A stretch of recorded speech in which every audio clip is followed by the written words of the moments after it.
Donc avant la campagne, la situation était plutôt bonne sur notre activité véhicule d'occasion.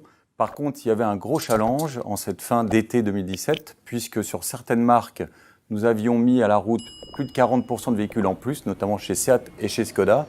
Et donc, travailler aussi bien à notoriété, mais comme je vous le disais, de créer du trafic sur notre site internet, là où apparaissent tous les stocks de nos distributeurs. Et on visait évidemment la clientèle des particuliers de 18 à 60 ans. Pourquoi ? Parce qu'on cible évidemment les enfants qui vont utiliser les voitures, mais aussi leurs parents qui peuvent acheter, mais qui financent aussi les véhicules de leurs enfants.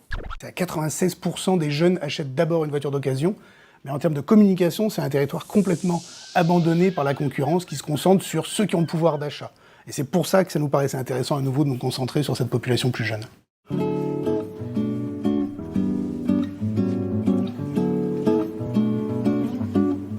En fait, on part surtout d'une volonté de se démarquer énormément de la concurrence, qui donne des chiffres. On avait autre chose à raconter. Le fait qu'une voiture doit encore être un synonyme de liberté, c'est un peu ce que pour beaucoup de gens elle incarne. Et donc on s'est appuyé là-dessus en faisant de cette voiture un synonyme de liberté aussi bien pour les jeunes, qui pourraient partir de chez eux plus rapidement,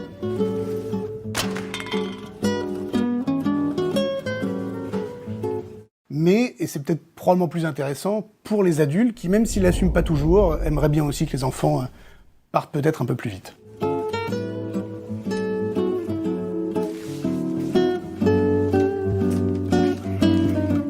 En fait, il y a un point assez intéressant, c'est qu'on essaye, avec un seul message, d'adresser deux populations.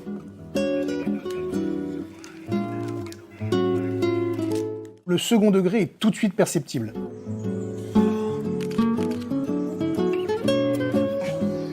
En fait, avec plusieurs cibles, ça paraissait assez logique d'avoir plusieurs points de contact. Le premier, la télé, pour sa capacité à délivrer de la puissance et à faire connaître la marque.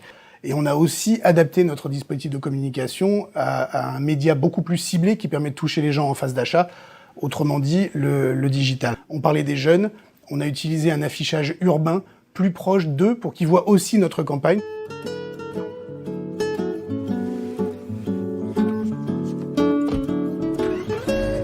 Alors, en termes de résultats, on est enchanté puisqu'on avait deux objectifs, comme je disais. La notoriété, et donc on est passé de 14 à 24%.